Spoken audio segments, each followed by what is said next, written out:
Hey folks, I'm standing here at Jones Point. I'm at the far southern tip of Alexandria, Virginia. Now you might notice this big body of water behind me. This is the Potomac River. Feeding into the Potomac River off here to my left is what's known as Great Hunting Creek. When Alexandria was established in 1749, the area was referred to as the warehouses at Hunting Creek. Well, this is Hunting Creek right over here. You may notice with the river, it's a very wide part of the river. It's over a mile, about a mile long in width. You got a very deep part of the river. So if you can imagine in the 1700s, you've had ships coming up and down the river. This is a big part of international trade. They're all coming to the port of Alexandria. So I'm standing here at the far southern tip of Alexandria, Virginia, where our nation's capital got started. There were boundary stones placed every mile along the perimeter of the capital city. Now, if you come down here to Jones Point Park, this is a national park to this day, you may notice there's some stones that look just like this. Don't be fooled. This is not the original one. Come with me. I'm going to actually show you where the original one is. It's right by the waterfront over here. And let me tell you something. The original stone was laid here April of 1791. Yet a lot of the citizens of Alexandria, the mayor, the Masonic Lodge, they came out here.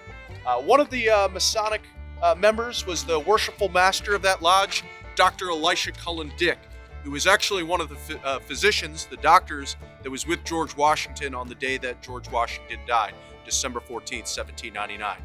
Okay, so where would they be standing? Where were they congregating? Right here.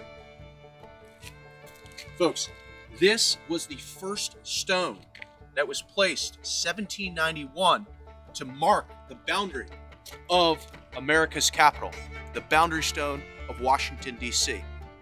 Now, D.C. was laid out as a 10-mile square, so you have this total landmass of 100 miles. Virginia gave up 31 of those miles. Maryland, on the other side of the Potomac River, gave up 69 of those miles to complete the 100 total. Every mile along the perimeter, there was one of these stones that was placed. The original surveyors, Andrew Ellicott, very well-known surveyor, and Benjamin Banneker, who was a free African-American at that time. So every mile along the perimeter, you had 10 each side, 40 total. Guess what? This one you can still see to this day. There's 36 others that you can still see to this day.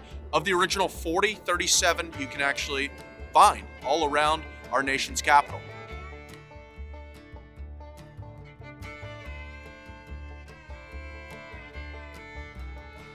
All right, so the Residence Act passed July 16, 1790. That established the temporary and then permanent capital of the United States. Now, Washington was inaugurated in New York City. That's where the first capital of the United States is located. And then the temporary capital was in Philadelphia, Pennsylvania for 10 years. Congress moves down to the shores of the Potomac in 1800. 1 year later, 1801, is when there is an act that passed to formally incorporate the parts of Maryland and Alexandria into the federal district, into Washington, D.C. So it's technically 1801 that we start to refer to Alexandria, not as Alexandria, Virginia, rather as Alexandria, D.C. And that would continue all the way up until officially 1847. That is when the retrocession was completed. The Commonwealth of Virginia formally voted to take back Alexandria, the parts that came from D.C. in 1847. Right after the federal district was created, Maryland and Virginia gave up land. There were already some people that wanted to retrocede the areas back to Virginia and Maryland.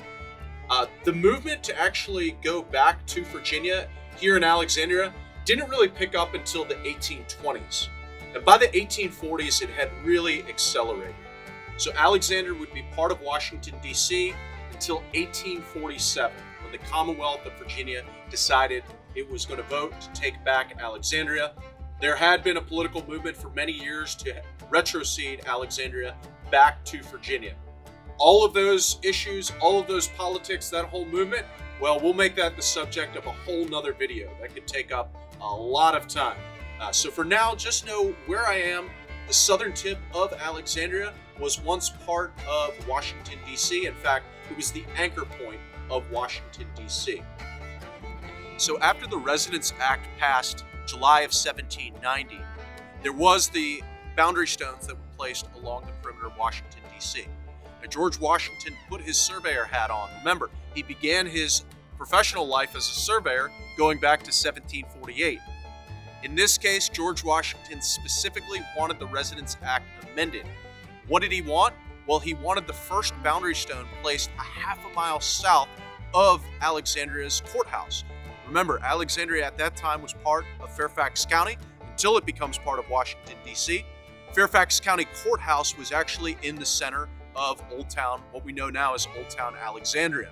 So I'm standing a half a mile south of where the courthouse would have been. And that is where the first boundary stone was laid. George Washington himself actually wanted that boundary stone placed right down here, and it was in 1791.